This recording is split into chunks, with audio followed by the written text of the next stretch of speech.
Hello, hi, greetings, and welcome to Estrangement Entertainment. This is a YouTube channel project designed by yours truly, myself, Shlee Binesi. And on today's show for Gemini season, we have the one and only Miss Holly Halftone. So in today's show, I wanted to highlight Holly due to our history together of interactions over the years as individuals, as artists, alliances, and I thought it was important to highlight you for Gemini season, being that you are a Gemini. I am. Duality. So thank you for allowing me in your space and to share this opportunity to highlight and express my intentions for this project I've designed on behalf of helping our world evolve. And Gemini's being somebody that understands duality, I figured, perfect person to interview. Well, thank you. I'm glad to be a part of it. Thank you. So I guess let's just briefly get into the history of you as an individual, where you've been in terms of the past, and so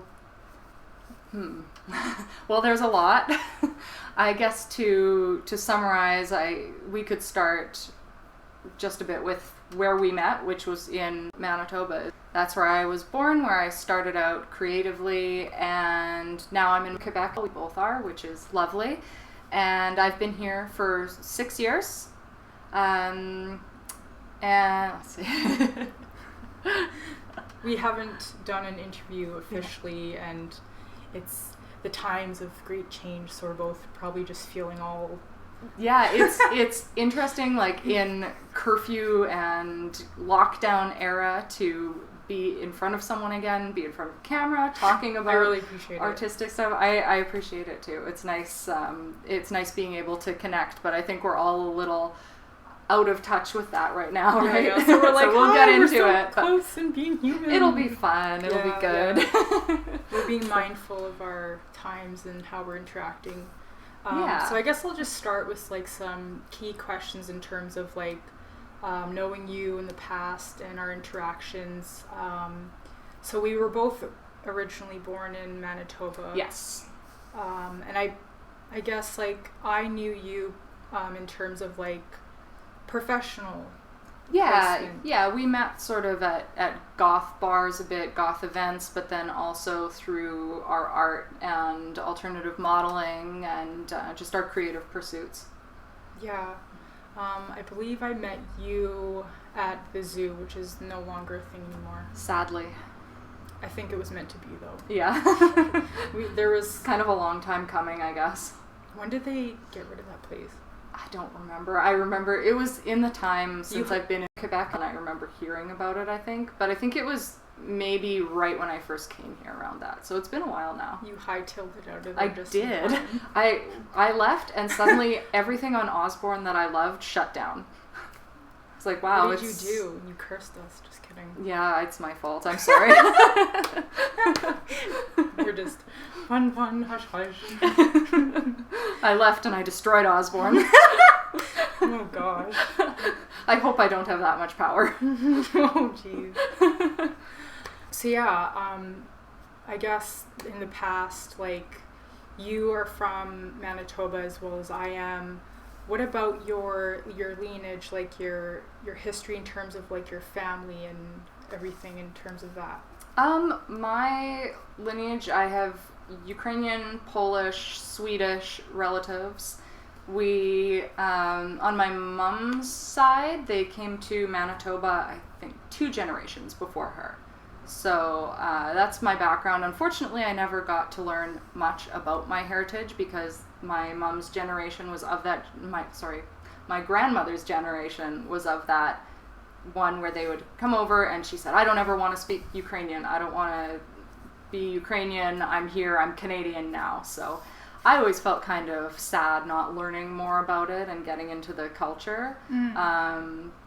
But I've always appreciated it. I appreciate the food. Ukrainian food? Yeah, that was the one thing that we sort of kept from our culture on both sides of my family, like my dad's and my mom's.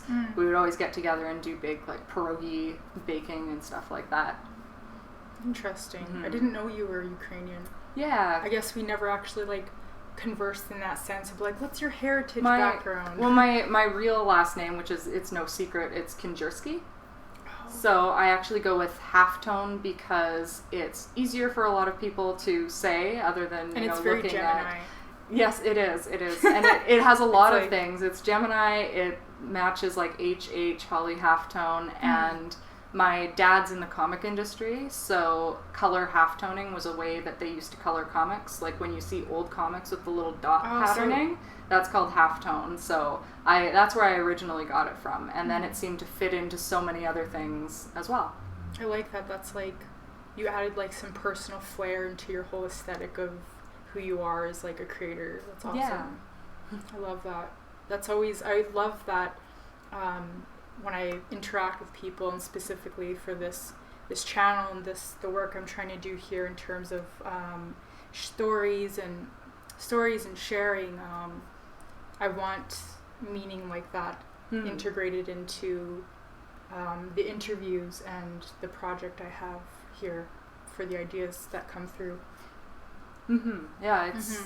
I find a lot of artistic types, we sort of wind up having to name ourselves. I meet a lot of people like that who've sort of named themselves, and I think it can be, not always, but it can be part of your artistic creation and your evolving on an artistic scale. Like I've tried other names and they've never fit, and I sort of found the one that works for me, and it became almost like ritualistic part of what I'm doing with my creative life. And it just flows into your being from like somewhere in your roots, right? Yeah. For sure. I love that. That's awesome. So you were born in Manitoba. You grew up there? Yeah. Did you travel or experience life outside of there anywhere else other than Quebec? Or? I had never been to Quebec until a few months before I moved here, which was kind of crazy, but before that I didn't get to do a ton of traveling. As I mentioned, my dad is in the comic industry, so while other kids would go off to the cottage, or if they were luckier, to Disney World or something like that in the summer, I would go to comic conventions. So any sort of kid? Like ever since I was very little. So it was always like a part of your and your history. My mom actually found out she was pregnant at a comic convention, so it's been like before I was even born, comics right in the blood. Nice, that's awesome. So I think the first one I remember going to was when I was 6, and I went to the San Diego Comic Con. And for a long time, when I was little, I thought I was going to live in San Diego. That's where I wanted to live. Now that's not a place that would suit me as much. I appreciate it, but too hot, too sunny, not as much history as Montreal has, I think. American culture, though. Yeah. I wouldn't want to live in the States, so I'm happy where I am. But for a long time, since I traveled there for conventions, it was this, happy, exciting place, and that's where I thought that I was going to wind up. In the USA? Yeah. Which now, like, no. no thanks. Right, that makes sense. As we can see, poor Americans. Yeah, it's been wild. Yeah.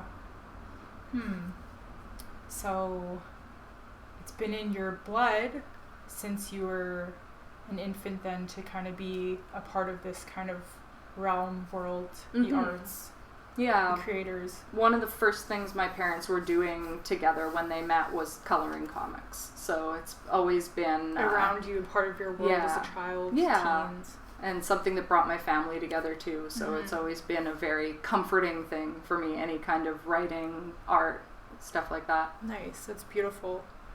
Cool. I didn't know any of that. Thank you for sharing. Yeah, you're welcome. What else we got questions for you in terms of... So, reflecting on history with Holly, I remember, we met early 2000s. Yeah. And we were always kind of flowing in and out of each other's circles at alternative communities, events. Obviously, you were pioneering in certain areas involving stuff that I was you doing created. my own event. Yeah. Yeah. and historically speaking, that was Drawn and Plastered. Yes. Yeah. That I launched right out of college almost. I went to, I did a couple years at university for fine arts, but I realized that it wasn't really the right path for me as much as I loved fine arts. I wanted something that was very applicable to sort of work and getting out in the world, so I learned photography, and right after that I launched Drawn and Plastered. So you're saying what I'm hearing is that you rejected the educational institutions. Yeah, the sort of higher education, it was something I enjoyed. Like, I liked going to studio art classes and drawing models, but it was very, like, they would tell you what art was good and stuff like that, and I had a few experiences like that, sort of in university, and also when I tried to be a classic fashion model for a brief second there, and they told me I had too much of my own look to do that. So I experienced that sort of in fine arts and then with modeling. Judgment. Yeah, and that all culminated to, like, I just need to learn something that I can use hands-on and forge my own path. Makes sense. Yeah, yeah, I'm happier this way.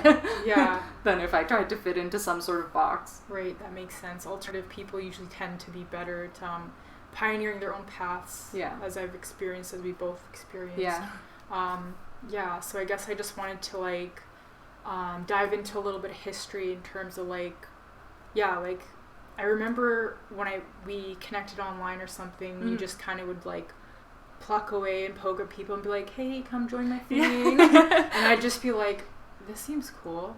And so I showed up at your events, and I was more shy back then and just kind of had zero experience. So you were another person that I knew of in Manitoba over the years that kind of helped me kind of understand that whole world, because I personally didn't really grow up and wasn't raised around that. Mm-hmm. So I thought, and that was one of the big things I wanted to do with Drawn and Plastered. It was started completely out of wanting to create a community, and Drawn and Plastered was about bringing people together who didn't necessarily have the experience that they may think they would need for an event like that. We hosted models, artists, entertainers of all varieties, and the main goal with it was that people were passionate about it. So if someone wanted to model, they didn't have to have a model's body or a model's attitude, and you could come in and you could just be yourself. So we would reach out to people who would sort of suit our themes. So I would be reaching out to you if we were doing sort of a darker show that I thought your look would suit that and you would feel comfortable in that. And that's how people would come together for each show, just based on what they were passionate about. And that's how we chose our group who would be involved with it. That's beautiful. I love that. And I remember back then too, and was that it was at its height. It was at its height in 2013. Yeah, I remember that. Yeah, and you always had a different theme with different kind of ideas coming and going, which is me personally, that wasn't part of my whole get up back then. So I when I saw you doing that, I'm like, that's really impressive. It was crazy. There was one year where we did an event every month, and looking back, I don't even know how we did that. How did you cope, and how did you manage personally? I know this channel is also about highlighting people on a more personal level versus being in a showy atmosphere. Even though it's showy, it's more of starting up, building small, and just kind of building. Yeah. Obviously, you're a professional there, but well, personally, it was strange. You know the line. It was the best of times. It was the worst of times. I feel like that's how it was, because I was at the height of my creativity for that point in my life. Everything in my event was looking beautiful. It was turning out perfectly. But personally, I had some negative things that were going on, and I think that Drawn and Plastered became my outlet to deal with the negative stuff that was going on and just be creative and be putting something out there once a month that I could be proud of when there weren't things I was proud of in other parts of my life, and I wasn't feeling great. So when one thing was breaking apart, at least I was holding Drawn and Plastered together. That's and beautiful. It was what I wanted it to be, and it was bringing other people together and creating something positive when other things were very negative. Well, you helped me there. I'm glad. Yeah, I was like, yeah, I remember. I'm so glad. I've heard that from a couple people, like, years later, and I'm always like, ugh. At least it was doing what something. I hoped it would do, which is really nice.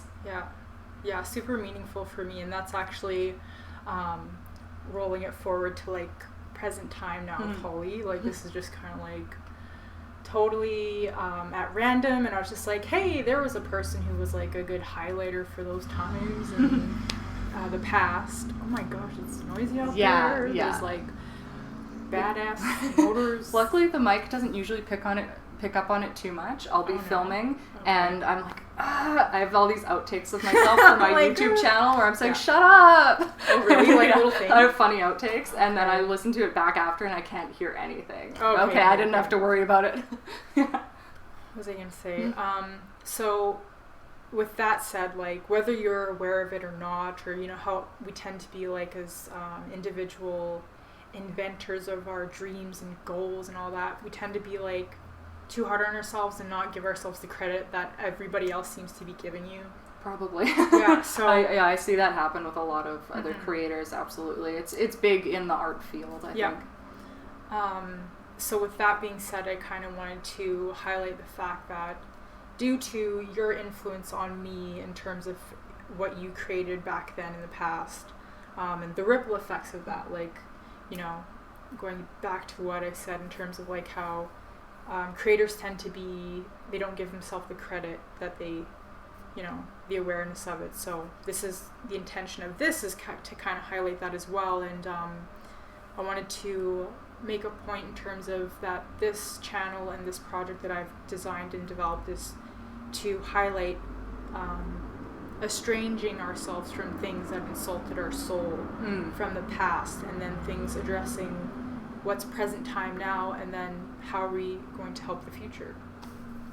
I like that. So the ripple effects of all the work that you've done, Holly, is why this exists right here and right now. So thank you. You're welcome. Thank you for saying that. Yeah. She's got her headdress in the grays, so I'm pretty sure you understand all that stuff. I try. I'm bringing my black and white together. Yeah, there we go. Been valuing logic a lot these days, and yeah, just trying to evolve more all the time. I think it's important to do that. For sure. So, from my understanding, we were debriefing and communicating prior to filming, just to sort of, like, you know, aside from being on camera and addressing what's important, also the human side of life. I think we're being human though right now, aren't we? Oh yeah, I'd say definitely. It's just a little bit more showy, not as personal. Yeah, we have a bit more of our personas on rather than just, you know, introvert INTJ hiding out. And I love that, we're both INTJs. Yeah. Very rare type. I think it's 1% of the population, and even less with women. Yeah. I actually, I did the personality tests online. There's different tests, and I thought it was interesting when you were like, I'm an INTJ, and I'm like, I kept doing that test online, the 16 personalities, and I kept getting the INTJ one, like, consistent, like, I'm weird. I've done it, I try to do it, like, every few years, because I've heard some people change, you can and fluctuate. I haven't. It's always been INTJ. So I usually just say I'm an INTJ alien, because it feels very alien sometimes, I think. From my understanding, I learned that INTJs kind of, they are the masterminds, so we tend to be, like, very innovative with our thinking and our understanding. Elon Musk is one of the sort of well-known INTJs. Sherlock Holmes, I think. Oh, really? Yeah. So, reflecting back on history between us and, like, observing you over the years and how you interacted with the community and your intentions with building and bringing things together, I'm like, and then I studied, like, the INTJ stuff, and I connected the two. I'm like, that makes sense. Yeah. Because you're just, like, you're so intense on your own already, especially, like, being a Gemini. You're, like, you understand, like, the polarities of everyone individually. So you're just kind of like, I need an excuse to, like, interact with people. So you build community Yeah, and like absolutely. your ideas. I'm very introverted, so I usually default to being alone, but I do have that sort of Gemini urge to communicate in some way, so I've constructed a way to do that. Yeah, absolutely. And you know what I wanted to point out too as well, you guys, present time in this moment, Holly is wearing her Gemini attire. It even has a hood. Yeah. Let's see the drapes. Let's see the... My wings. Yeah, her wings to fly. And I think my nails. Oh yeah, your hand tattoos. Let's highlight those. I love these. Yeah. I got these a few years ago. I have the elements on one hand and the moon phases on the other. I find that usually you see the 4 elements a lot of the time. We actually both have hand tattoos, yes. so I think that's kind of significant and awesome as well. Yeah, you don't come across a lot of people, even with this, lots of people get tattoos these days. I don't think as many people have hand tattoos. That's kind of brave and bold. Because you can have people tell you can't work for them if you have hand tattoos. Right. Yeah. I think that's really beautiful, yeah. But the thing that had me finally get them, because I'd been thinking on it for a while, and I thought I want to tie them together somehow, and when I found the symbol for the spirit element, that it went with the moon, that's when I finally got them. Is that what that is? Yeah, so you have, I have earth, thumb air, tattoos fire, water. as well. Let's just, mine is 6 is for the sun, and this is my hand the feminine hand. Mm-hmm. So my tattoos are kind of like weird and backwards and reversed and have all these duality meanings like Gemini. Cool. And then this 9 is for the moon, and this is like the right side of my body. But I was gonna make note of how the regalia here is on the feminine side, and me being a Cancer, her next door neighbor on the astrology horoscope charts. I thought it was perfect how we're like, the black is on my side. It's true, as it works Cancer. very well. Sorry, I had to make that all weird and It's neat. Yeah, it's like meaningful. It's like perfect. I would that. assume people want to hear about that if Right? they're watching stuff that we're putting out. Yeah, especially being like this channel and this project that I designed and developed for alternative souls community and bringing people together such as ourselves who are unique, innovative, and disregarding things that are no longer serving us. Would you as being like kind of an occulty feel to it all, would you consider yourself, what is your belief in terms of how you your way of ritual and ceremony, like what's your because I see you have the moon phases and the elementals, so which is that, like alchemy or this is alchemy. This is sort of just your general moon symbolism. I don't know if it fits in anything specifically, but I'm very much, I guess I would just say I'm nature based. I've never done as much learning like in regards to any specific sort of faith or rituals to consider myself aligned with any of them, but I am very much nature based in my spirituality. I think I have a huge connection with nature. I love just sort of sitting outside. I find that a meditation in like an environment with lots of trees or a park or something, that brings me a lot of energy, but a lot of it also comes out with creativity. I feel like a creative force when I'm creating something or when I'm outside, and I think that all sort of ties in together. And I think that's the best way to describe any spirituality that I have. So you wouldn't categorize yourself in a specific like Wicca, Druidism, or anything like that, but I have interest in all of them. Sort of anything that is based around nature, I feel that very heavily. I guess Druidism I feel a relation to a lot. I've always had a big connection to Europe, even though I've only been there once, and it was a couple years ago. There once? I went to Berlin a couple years ago for work. I was very, very lucky to do that, amazing. and I loved it. But ever since I was little, I just feel sort of a like pull, a draw to the moors, mostly to the moors in like the wilds of the UK and stuff like that. So I feel that a lot. And I'd like to just go and sort of sit in the moors all day, and I think that would be sort of the ultimate feeling of peace for me. Beautiful. I love that. I'm not familiar with the Moors. Is that Well, like Ukrainian? it's like, no, it's well, I also have English heritage on my mom's British? side. Yeah, Okay. and the moors are like the rolling green spaces. So if you're watching a fantasy, you'll usually see people like riding And horses through the moors and stuff like you that went with there? the mist. I haven't. I want to. That's what I feel. I feel like I belong there, but I've Yeah. never been there, which is So it's connected to your interesting. heritage, Yeah, I believe? yeah.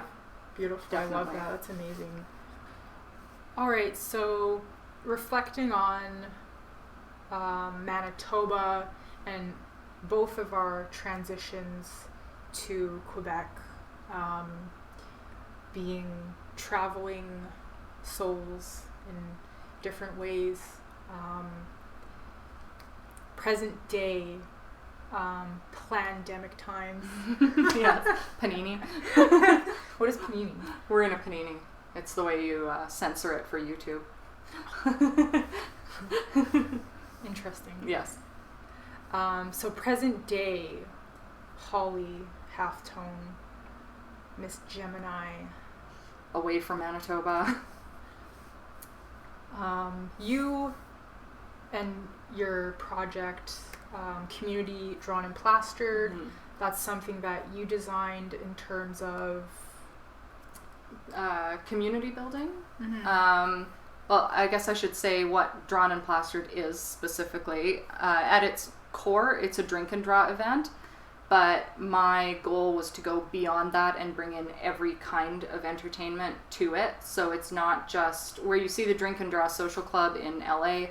It's artists getting together at after-hours venues and drawing models.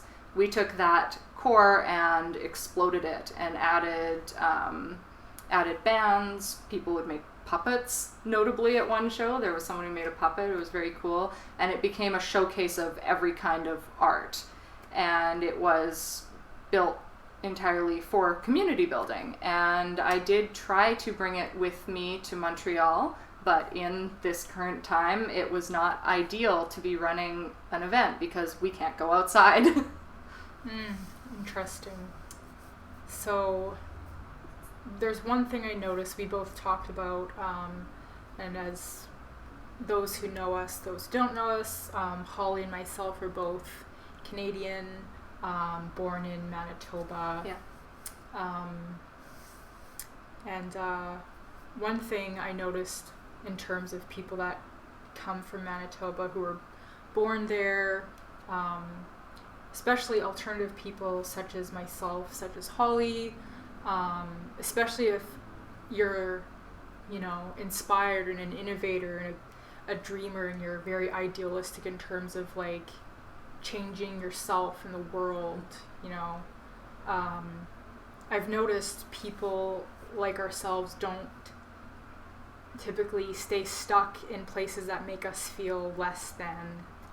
Places that are sort of stagnant. Energy-wise? Yeah, not to say that province itself is stagnant. I've always had a strange interaction with it personally because I've had negatives there, I've had positives, and I guess you can always say that about your hometown. But I've always thought that it's a great province to build your portfolio and sort of percolate and work on your art, and then you tend to want to explode into the rest of the world.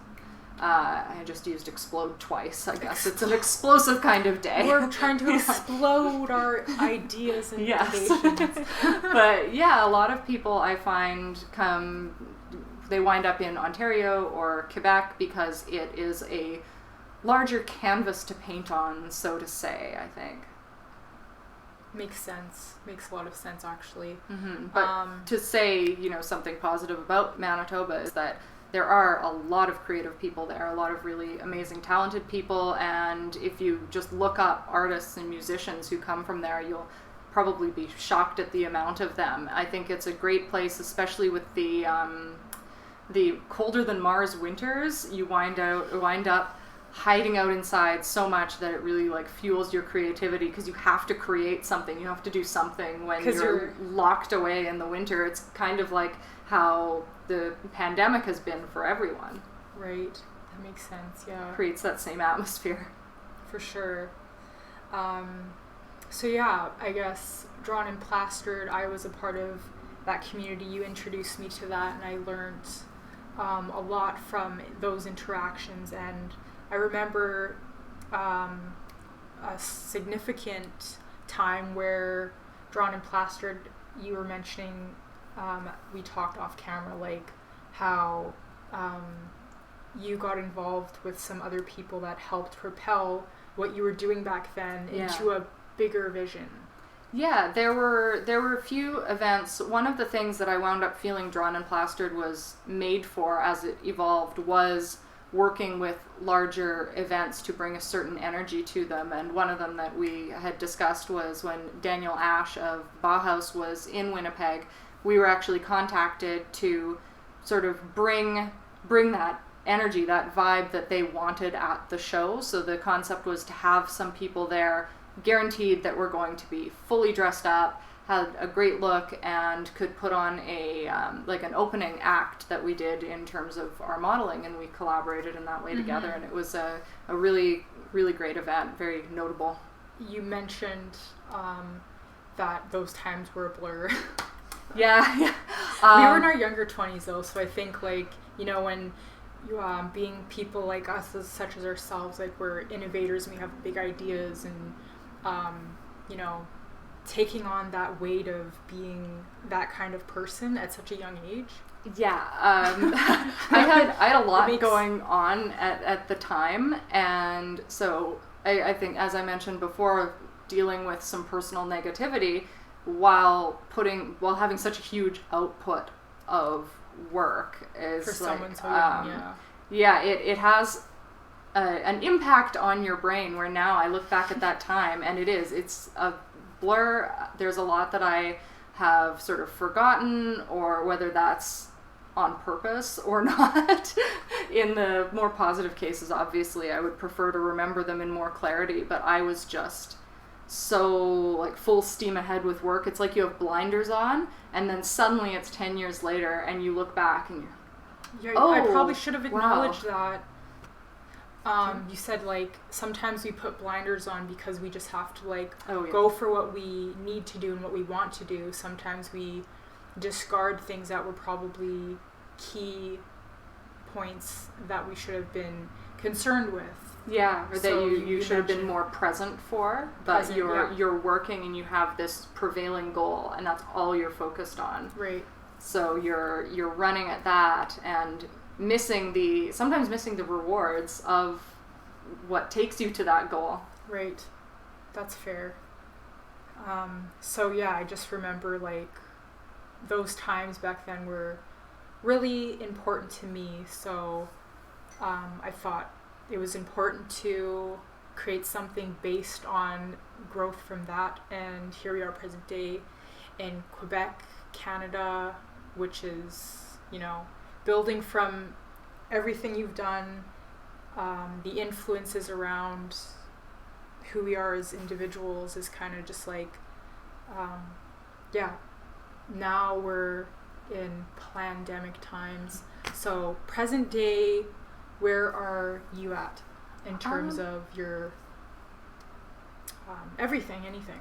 I've worked on myself a lot in the past, I guess most specifically in the past 3 years here, just sort of at how I look at the world and how I come at my creativity and my interactions with others. And that's been a really important thing for me recently, so that next time I do go after a big project, I can do it in a healthy way that estranging ourselves from things that insult our soul and regaining our sense of wholeness again. And health. Yeah, exactly.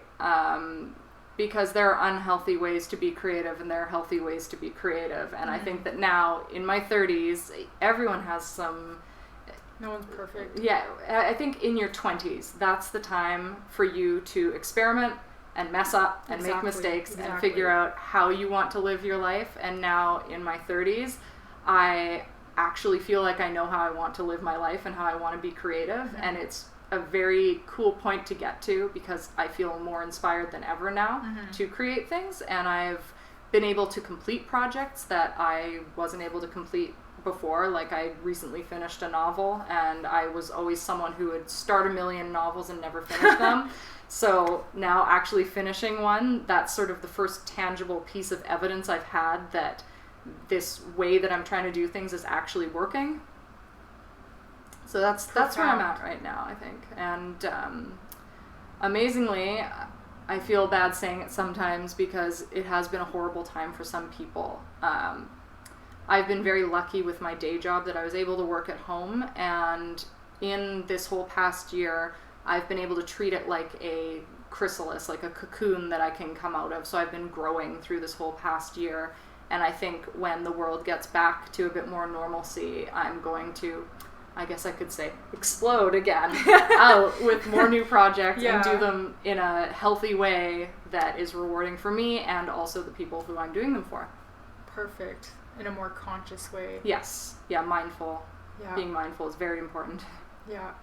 So we are in the age of Aquarius, and Aquarius being an air sign and it being Gemini season, and Holly being, I just found out you have stelliums in accordance with astrology. We won't go into details, but I myself also have a stellium, and I just thought it was really profound that and important, you know, like I believe we meet people not out of anything.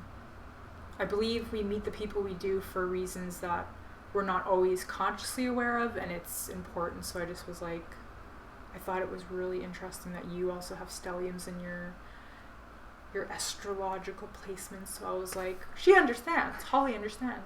And I just heard that for the first time, and now I really want to look into my astrology so much more because I've already been lightly interested, but haven't done as much delving as you have. So I'm very interested to read more. It's probably what I'll be doing tonight. We just disclose some secrets of those realms. Oh yes. So I was, so I'm inspired now after finding out a little bit more in depth of what your placements and astrological world is all about. So, but I also regard respect for people and confidentiality in terms of certain things, because it's not everyone's business to know everything and anything about Holly or myself in terms of things. This is a safe space for estranging ourselves from things that disempower us, so I'm not going to make that a focal point.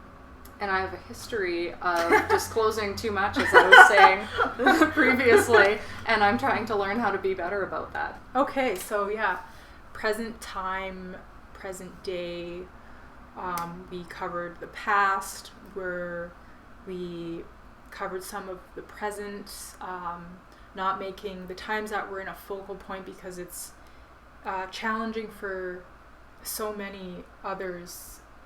Change is never easy, so acknowledging that right now, and then just like in terms of what brought us together, Drawn and Plastered, that being like a huge success in the previous history of our 20s, like, you know, now it's like the next decade. We're both entering our, I'm about to be 30. Holly's a little older than me, has a little more experience with 32, certain things. not that much older. Yeah. So the future, and this is technically the future in a weird way, hey? Mm-hmm. So we're like in our future now. Yeah, we are, exactly. And us being like the infants in the zodiacs. I'm a Cancer, I mentioned earlier, and Holly's a Gemini. So I actually, I learned that Geminis and Cancers and Leos are those of the lovers.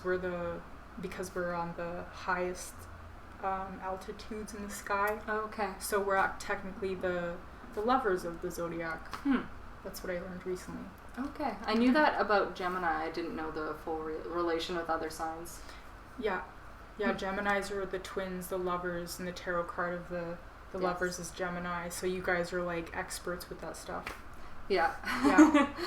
Which is funny because I've always been at odds with it, but maybe that's my Maybe focus that's the on it gift, is to though. be at odds with it. Right. Yeah. Interesting. And you have some wateriness there too. So you're naturally intuitive when it comes to duality. Yes. Yeah. Yeah. So going forward and understanding the intuitive side of duality and the world and the future and how you as an individual are going to impact that through everything that you've done, through where you are right now in terms of what you said of you're cultivating and you're cocooning right now, because that's kind of what everyone's doing in different ways. Yeah.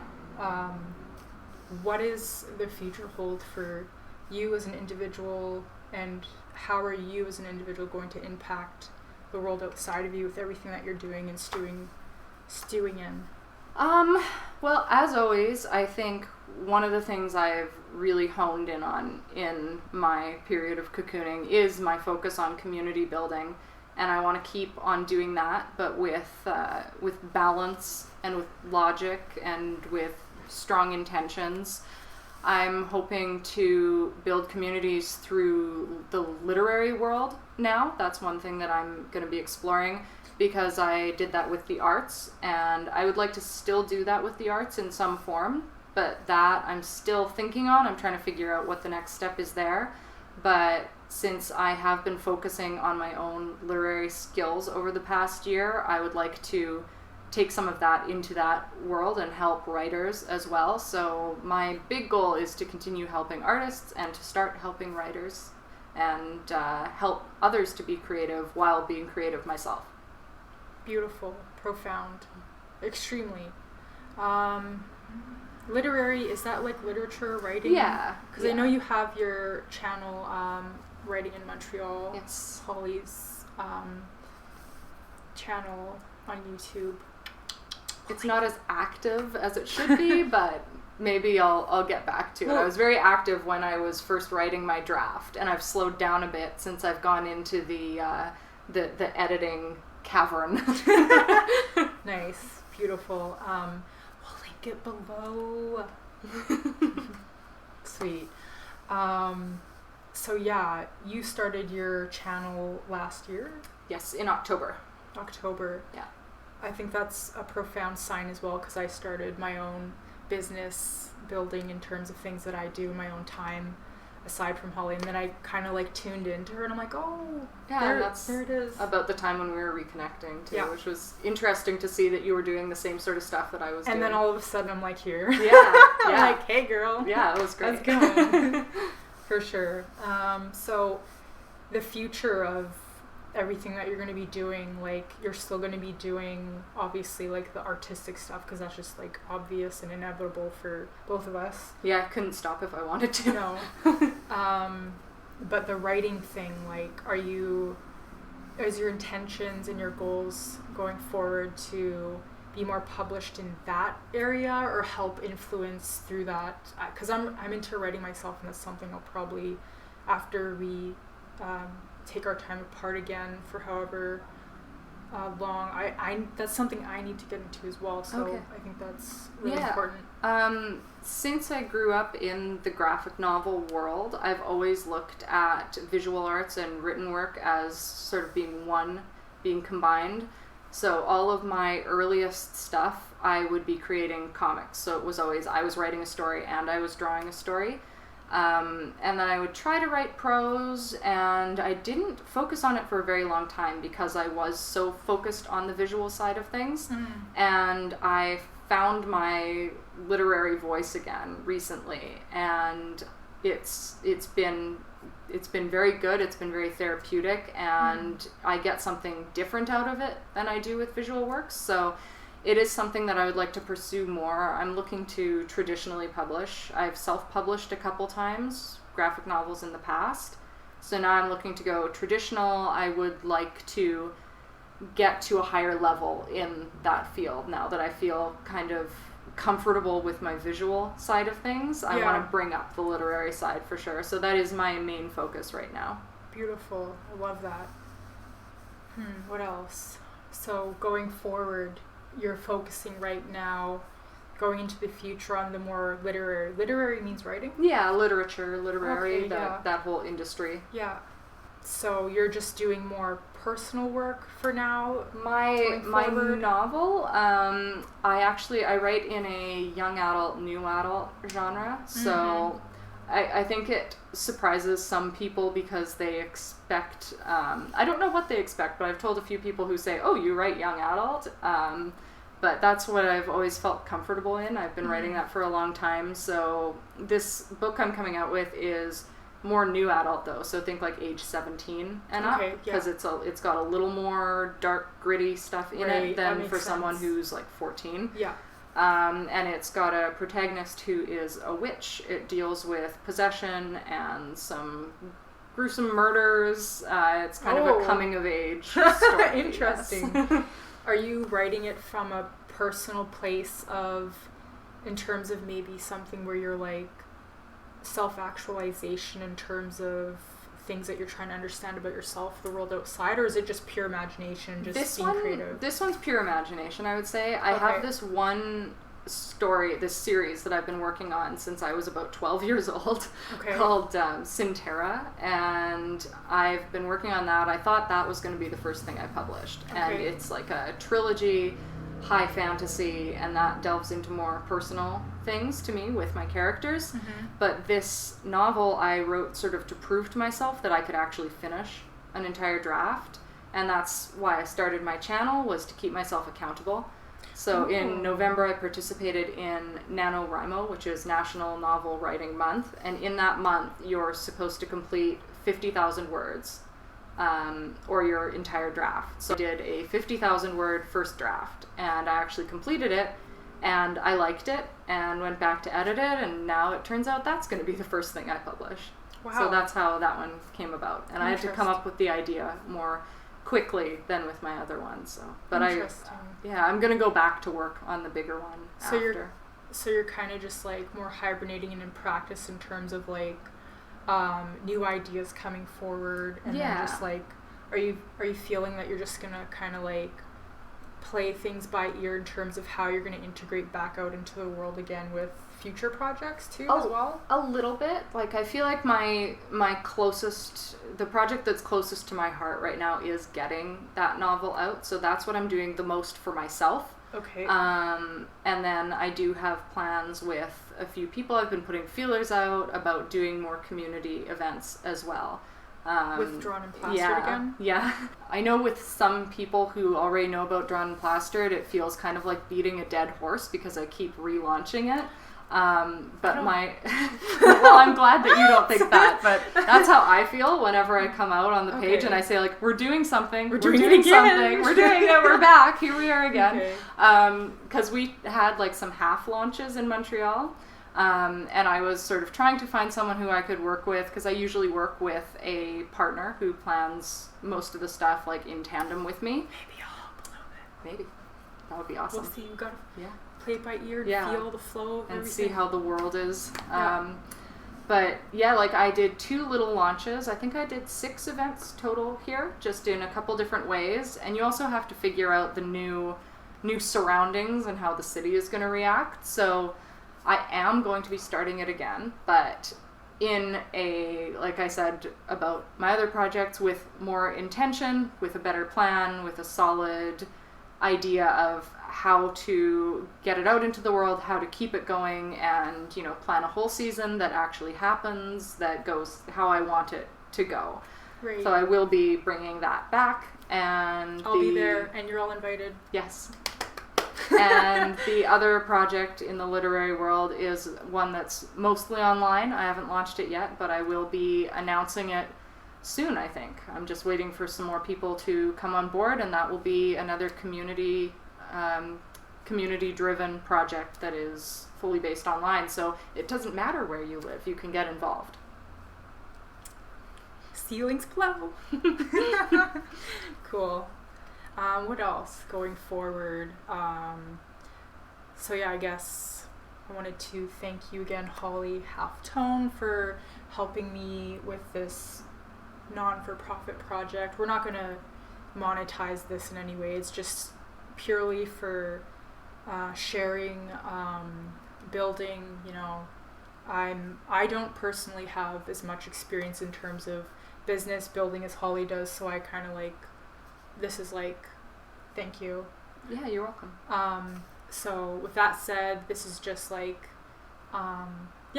a space to share and build based on the times we're in. We got to take things slow and just kind of like pluck away at things little by little. So in terms of your current stuff that you've got going on going forward, I think it's really important how you said you're kind of just like more personally focused. Yeah, for a while. I think it is good right now for everyone to focus inward a bit more, rather than what you can do outside of yourself, but be prepared to do things outside of yourself when we are a bit more normal again. That's that INTJ's ability to the gift of foresight. Hey? Yeah, I try. We'll just pretend we don't know these things, but interesting. Wow, that's profound and very important, by the way. So going forward, I just wanted to say thank you again, Holly, and thank you for everybody that's made the decision and choice to tune into this creative chat. Yeah. The intentions for Estrangement Entertainment is, as Holly and myself are like the entertaining types, knowing you over the years and my nature of my own personal experiences in life and how I am as an individual, I thought Estrangement Entertainment, like I love making others happy, sharing, you know, and inspiring people like Holly as well. Yeah, I think we both really come from the same place. Yeah, completely. And with the intention of estrangement, you know, discarding things that insult our soul and bring us to places that are not meant for us. That is the intention of this space.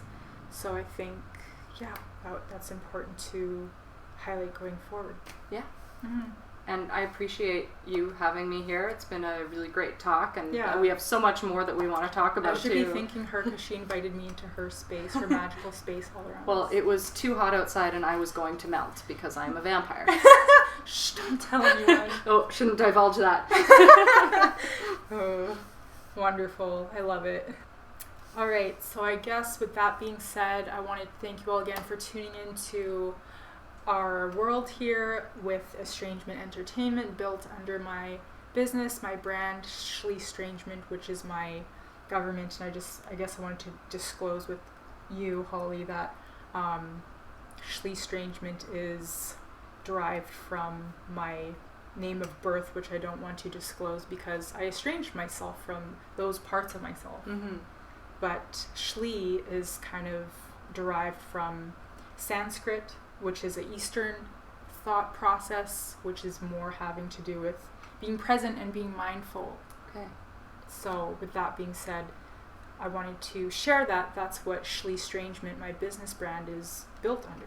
And like we were saying earlier, there's power in giving yourself your own name. She understands. There we go. And Shlee Estrangement has the words estrangement in there. So branching this project here from myself, for others, we all need to have ways and interactions in terms of that to set healthy boundaries. Yeah. Yeah. So I thought everybody should know that about this space. All right, so I guess that finishes off our interview with the one and only Holly Halftone. And Halftone. Thank you for watching. I should say it too. Yeah. I guess I will say where you can find me online. I have a website, hollyhalftone.com. I'm on YouTube. Basically, if you search Holly Halftone, you will find everything about me, probably way too much, and I guess we'll link some things down below too. For sure. All right. Thank you everyone for tuning into our world, and again, see the links below, and we will see you all in these magical worlds we'll be creating collectively together. Bye. Thank you. God bless.